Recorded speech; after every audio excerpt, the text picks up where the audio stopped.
Question number 12 9.1 class 10th। अब हम शुरू करने जा रहे हैं question number 13।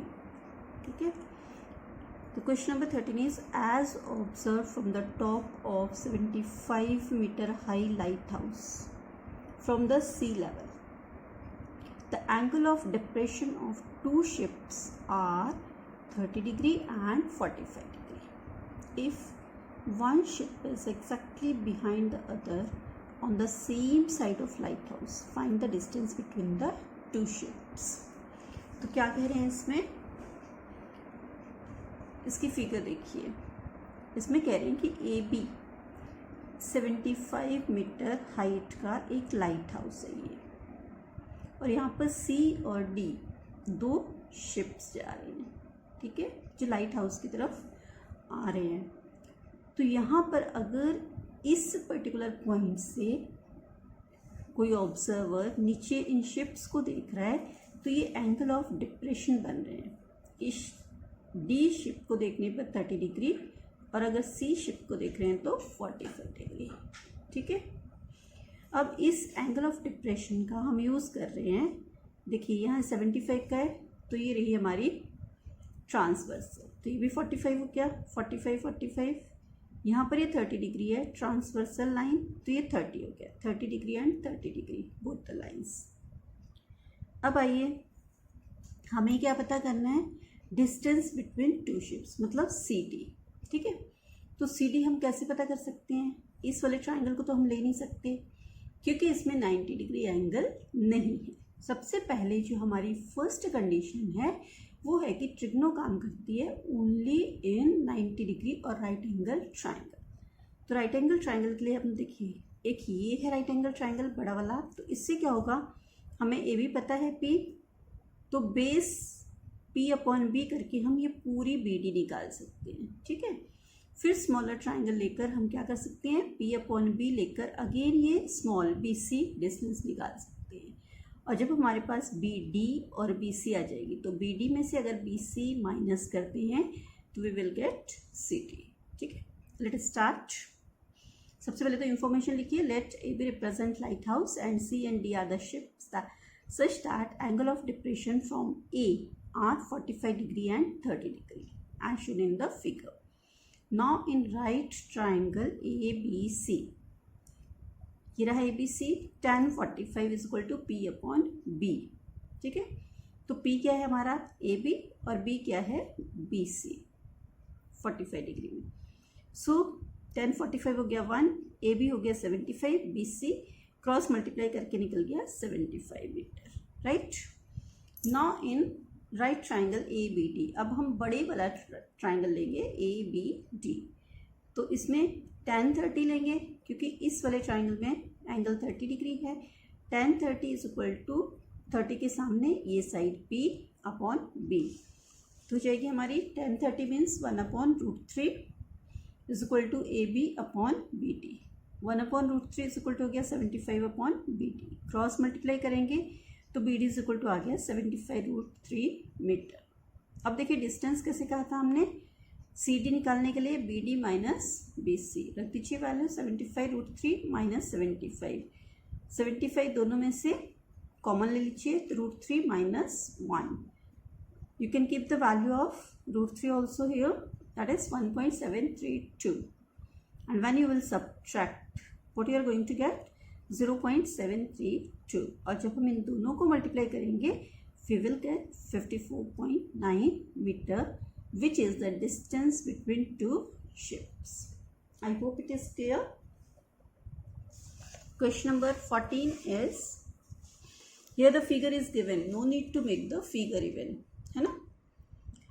1.2 meter tall girl sports a balloon moving with the wind in a horizontal line at a height of 88.2 meter. This is just like question number 6 we have done, where boy was standing near the building. Yes, the angle of elevation of balloon from the eyes of the girl at any instant is 60 degree. After, इतना देख लेते हैं पहले। देखिए ये है हमारा balloon, right. And this is the girl who standing over here, और गर्ल की हाइट क्या है 1.2 मीटर। ठीक है, तो हमने क्या किया है, ग्राउंड लेवल से 1.2 मीटर पे ये हॉरिजॉन्टल लाइन बनाई है। एंड यहाँ पर हमारा एंगल ऑफ एलिवेशन क्या बन रहा है 60 degree, right. After some time the angle of elevation reduces to 30 degree. बाद में एंगल ऑफ एलिवेशन क्या हो गया हमारा 30 डिग्री। ठीक है, find the distance travelled by the balloon during the interval. तो हमें पता करना है कि ये जो डिस्टेंस है ये कितनी है, right.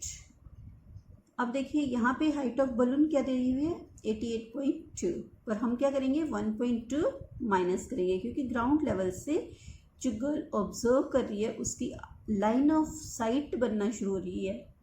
So 88.2 minus 1.2 that is 87 metre होगी हमारी हाइट ऑफ द बलून। ठीक है, from the horizontal line. Now अगर मुझे ये डिस्टेंस निकालनी है तो कैसे पता चलेगा, distance between the balloons. Balloon पहले यहाँ था, फिर यहाँ से कहाँ चला गया इसमें, means this distance I have to find out. And this how I will find, first of all small triangle this distance and then the larger triangle this complete distance. और इस पूरी डिस्टेंस से अगर ये स्मॉलर वाली हम minus करें, we are going to get this one, that is the distance between two balloons, right. Let us see how to do it.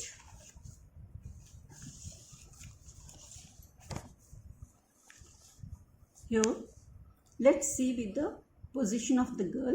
This is the position of the girl. A and P are the positions of the balloon. A and P, these are the positions of the balloon. CD is the horizontal line, this is the horizontal line from the eyes of the observer.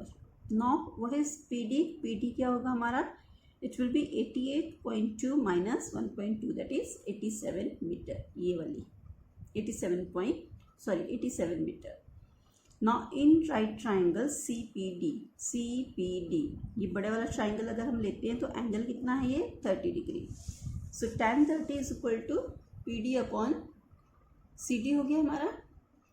tan 30 है 1/√3 is equal to PD मतलब 87 upon CD। So CD cross multiply करके आ गया 87√3 metre, right. Now in right triangle ABC, अब हम ये smaller वाला triangle लेंगे ABC, इसमें भी same way tan 60 is equal to AB upon CB। So tan 60 means √3, 87 upon BC, cross multiply करके BC आ गया 87 अपॉन √3। इसे रैशनलाइज करना पड़ेगा क्योंकि डिनोमिनेटर में अंडर रूट में वैल्यू आ रही है। सो 87 √3 and √3 into √3, this is multiply and divided by √3, so it will become 87 √3 upon 3 से कैंसिल करिए 29 √3। अब डिस्टेंस ट्रेवल्ड बाई बलून कैसे निकालनी थी हमें, इस पूरी CD में से अगर हम BC माइनस करते हैं we will get this BT, और ये है डिस्टेंस बिटवीन द बलून्स। तो हो गया 87 √3 minus 29 √3 that will be 58 √3 metre. You can also convert this into 1.732, decimal में कन्वर्ट करके मल्टीप्लाई कर सकते हो, otherwise you can keep it like this only. The distance travelled by the balloon during the interval will be 58 √3 metre. Hope you have understood it. Now come to question number 15. So what is question number 15 here? Question number 15 is that a straight highway leads to the foot of the tower. A man standing at the top of the tower observes a car at an angle of depression of 30 degree. ठीक है? One person is standing over here at the top of the tower and he observes that one car is going over there. ये C place पे car जा रही है and what is the angle of depression? यहाँ से angle of depression बन रहा है, ये हमने alternate interior angle करके 30 डिग्री लिया है. ठीक है, 30 degree. So 30 degree we have taken over here. अब नेक्स्ट क्या है, which is approaching the foot of the tower with the uniform speed. अब ये कार सी जो है यूनिफॉर्म स्पीड से कहाँ जा रही है, फुट ऑफ द टावर की तरफ इस डायरेक्शन में मूव हो रही है, ठीक है। 6 seconds later the angle of depression of the car is found to be 60 degree. अगर हम 6 सेकेंड बाद ऑब्जर्व करते हैं तो what is the angle of depression of the car, that is 60 degree. यहाँ पे 60 डिग्री का एंगल ऑफ डिप्रेशन बन रहा है क्योंकि observer is standing here and he is looking downward. तो ये हमने अल्टरनेट इंटीरियर एंगल करके 60 ले लिया, right. Now find the time taken by the car. We have to find that how much time this car has taken to reach to the foot of the tower, right? What is the meaning of this? It means that we have to check the time traveled by the car of this distance DA. मतलब DA distance को travel करने में car को कितना time लगा है, we have to check time, और C D का टाइम हमें दिया हुआ है, ठीक है। सो बहुत सारे लोग इसे डिस्टेंस और टाइम के फॉर्मूले से भी करते हैं, but we will do it simply. So let us take A B is a tower, this is my tower, and C and D are the two positions of the car. पहले car आपकी यहाँ थी और फिर 6 second बाद वो यहाँ पहुँच गई, right. Now in right angle triangle A B D, first of all we will take in this smaller triangle. So what is the relation between this and this? P upon B. So tan 60 is equal to AB upon AD. ठीक है, अगर हम इसे cross multiply करते हैं, what we are going to get? AB is equal to √3 AD. अभी भी देखो वेरिएबल की फॉर्म में है, we don't have any idea to find this distance, so never mind, keep it like this only. First point, now take right triangle ABC. ABC means bigger triangle, right? So here angle is 30 degree, so we'll take tan 30 degree is equal to AB upon AC, right? So 1 upon √3 is equal to AB upon AC. Cross multiply करिए, AB is equal to क्या आया? AC upon √3.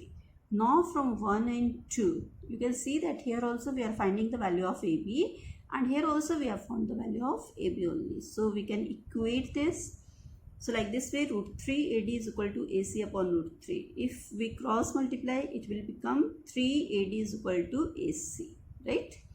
3 AD is equal to AC. So if you want to find CD, how can we do? CD is equal to AC minus AD. So write down AC minus AD.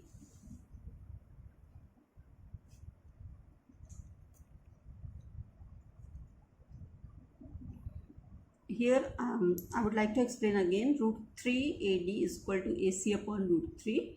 So cross multiplying, we have got 3 AD is equal to AC. Now value of CD, AC minus AD. So what is the value of AC? We have found over here 3 AD, right? So we will put this value 3 AD from third point. Okay, from 3 we are putting 3 AD is equal to AC. So 3 AD minus AD, it will become, the value of CD is 2 AD, right? Now we have given in the question, we have been given that time taken to cover distance 2 AD. CD means what? 2 AD only. So how much time we have taken? 6 seconds. Now time taken to cover only AD, what we will do? This 2 goes in the denominator, so 6 upon 2, that is 3 seconds. Thus time taken by the car to reach the foot of the tower from point D is 3 seconds. We have got this answer also, and hope you have understood. Now question number 16 we will not do, because here we have to use the concept of complementary angle, which is not in your syllabus. Thank you. If there is any problem, any query, please feel free to discuss with me in the comment box. We lost our minds in the darkness of night. We live to die. We lose our souls every day. We lost our minds. We don't